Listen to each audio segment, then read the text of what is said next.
আজকে বলবো হচ্ছে মকর রাশির ক্ষেত্রে চতুর্থ ঘর, যেটা মেষ রাশি। মেষ রাশিতে শনি অবস্থান করলে কীরকম ফল দিবে মকর রাশিকে। তো যাই হোক, অনুষ্ঠানটি এগিয়ে নিয়ে যাওয়ার পূর্বে সমস্ত দর্শক বন্ধুদের নমস্কার জানাচ্ছি এবং তার সাথে বলবো যারা বহুদিন ধরে অনুষ্ঠান দেখছেন, সাবস্ক্রাইব করেননি, অবশ্যই সাবস্ক্রাইব করবেন। এটা আমাদের নতুন চ্যানেল। এই চ্যানেলে গ্রহদের অবস্থান বা গ্রহদের কি প্রভাব থাকবে 12টি রাশির উপর, সেগুলোই আলোচনা করা হবে। যারা জ্যোতিষী সংক্রান্ত বিষয়কে ভালোবাসেন, ইন্টারেস্টেড, গুরুত্ব দেন, আশা করছি তারা বিশেষভাবে উপকৃত হবেন। তবে আমি কোনো রকম কোনো দর্শক বন্ধুকে বিভ্রান্তের মধ্যে রাখতে চাই না। এটা গোচরের গ্রহের অবস্থানের উপরই আলোচনা করা হচ্ছে, কারো কোনো রকম ব্যক্তিগত গোষ্ঠীতর আলোচনা নয়।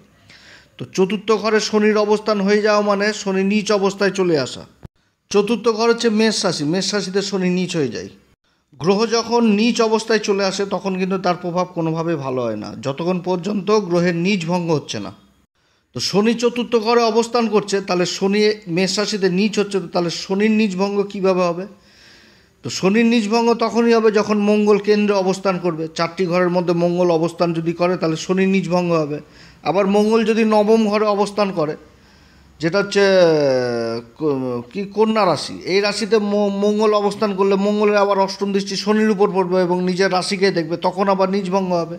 তারপর আবার শুক্রের দ্বারাও নীচভঙ্গ হবে। শুক্রের রাশিতে শনি আবার উচ্চ হয়ে যায়। তো শুক্র যদি আবার কেন্দ্রে অবস্থান করে তখন আবার নীচভঙ্গ হয়ে যাচ্ছে।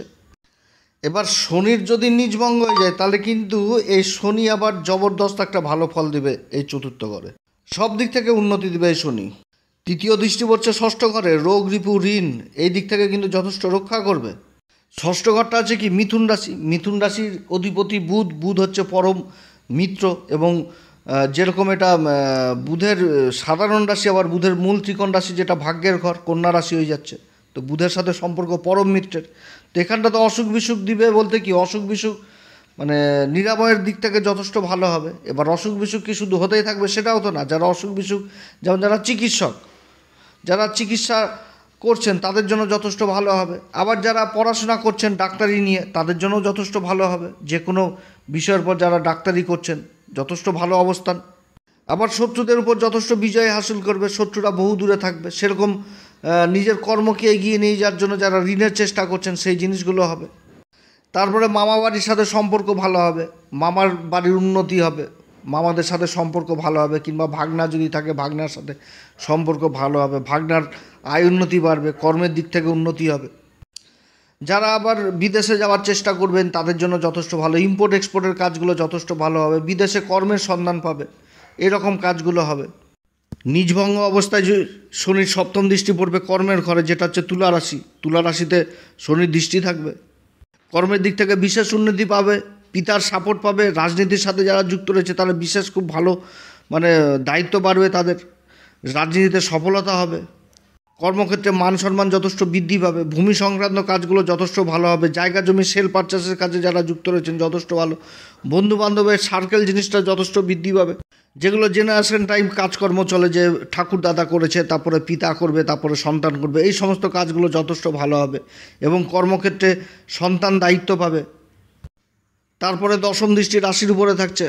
রাশির উপর দৃষ্টি দেওয়া মানে নিজের রাশিকেই তো দেখছে শনি নীচভঙ্গ অবস্থায়, তাহলে ব্যক্তিত্বকেও যথেষ্ট প্রভাব ফেলবে। ব্যক্তিত্বটাকে এমন তৈরি করবে সমাজের সামনে যে মান সম্মান পদ প্রতিষ্ঠা সব দিক থেকে লাভবান হবে। কথাবার্তা এমন হবে যে সামনের ব্যক্তি বিশেষভাবে অভিভূত হবে, কথা ফেলতে পারবে না। এবং কর্মের দিক থেকে বিশেষ নিপুণতা হবে, ধৈর্য জিনিসটা আসবে, ধৈর্য ধরে কাজ করা এই জিনিসগুলো উঠে আসবে।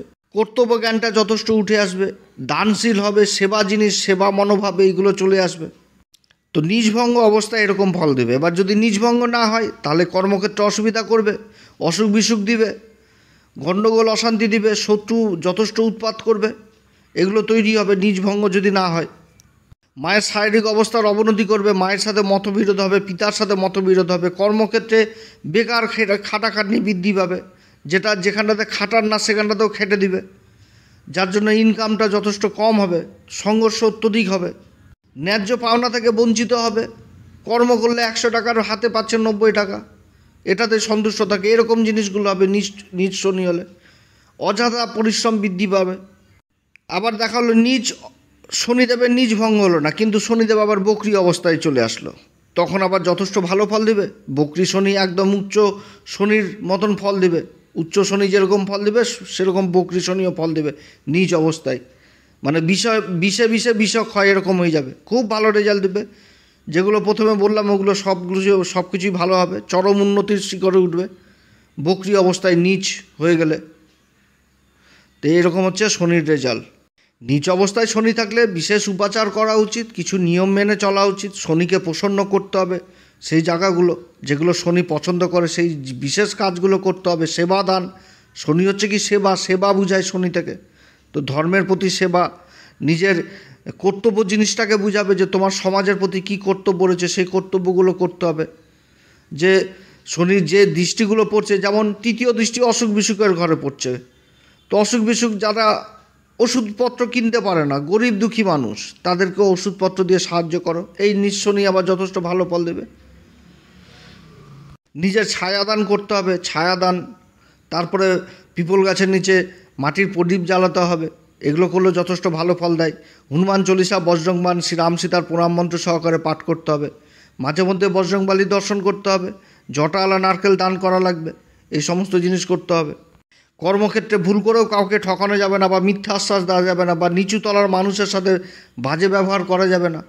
শনিবার করে চামড়ার বস্তু, লোহার জিনিস, সরিষার তেল, এই সমস্ত জিনিস ক্রয় করা যাবে না, তবে এগুলো দান করা যেতে পারে। দেহের মধ্যে আলস্য নিয়ে আসা যাবে না, এবং অসুখ বিসুখ যদি দেহে দেখা দেয় তাহলে তার তৎক্ষণাৎ ট্রিটমেন্ট করতে হবে, না তো সেই অসুখ বিসুখ আবার দীর্ঘকালীন ধরিয়ে দিবে।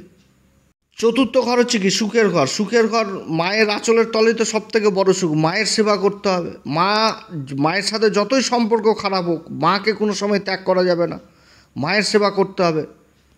যে কোনো কাজ করতে গেলে মায়ের আশীর্বাদ নিয়ে বেরোতে হবে। তো শনি নিচ অবস্থায় হলে এরকম প্রভাব দিবে চতুর্থ ঘরে। চতুর্থ ঘরে শনি বকরি যদি হয়ে যায় নিচ অবস্থায়, তাহলে কিন্তু যথেষ্ট ভালো ফল দেবে।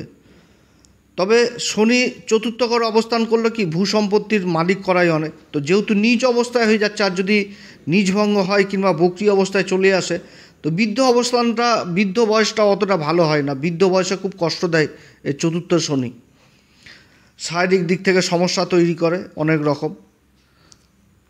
তো যাই হোক, এরকমই সমস্যা হয়, এরকমই ফল পাওয়া যায় নিচ অবস্থায় শনি চতুর্থ ঘরে অবস্থান মকর রাশির ক্ষেত্রে। আবার নক্ষত্রেরও একটা ভালো প্রভাব থাকে। কেতুর নক্ষত্র যেরকম অশ্বিনী নক্ষত্রে আর এক ফল হবে শনির, তারপরে ভরণী নক্ষত্র, শুক্রের নক্ষত্র নিচ অবস্থায় অন্যরকম ফল দেবে। আবার কৃত্তিকার একটি চরণ পাচ্ছে, এই নক্ষত্রেও আবার শনি চতুর্থ ঘরে অন্যরকম ফল দেবে। তো সেটা অন্য কোনো দিন আবার আলোচনা করবে, এটা একটা প্রাথমিক আলোচনা করলাম, এরকম ফল পাওয়া যায়। তো যাই হোক, শনিকে দেখে ভয় পাওয়া যাবে না, শনিকে বুঝতে হবে যে শনি কী বুঝাচ্ছে, কী করতে হবে, কী করলে শনি প্রসন্ন হবে। কারণ শনি হচ্ছে কর্মফলদাতা, ন্যায়ের দেবতা, ন্যায় বিচার করবে, কর্মের ফল দিবে, অর্থাৎ নিজের কর্মকে যথেষ্ট সাবধান দেখে শুনে করতে হবে। ধর্মপথেই কর্ম করতে হবে, অধর্মের সঙ্গ দিলে চলবে না, ধর্মের দিকে সেবা দিতে হবে। কারণ শনি থেকে সেবা যেরকম উঠে আসে, সেরকম আবার শনি থেকে অনুশাসন জিনিসটা উঠে আসে। তো যাই হোক, আপনারা সবাই ভালো থাকেন। এরপরে আবার যখন আসবো তখন পঞ্চম ঘরের শনি নিয়ে অবস্থান কী ফল দিবে মকর রাশিকে, এই বিষয়ে আলোচনা করব। নমস্কার, ধন্যবাদ।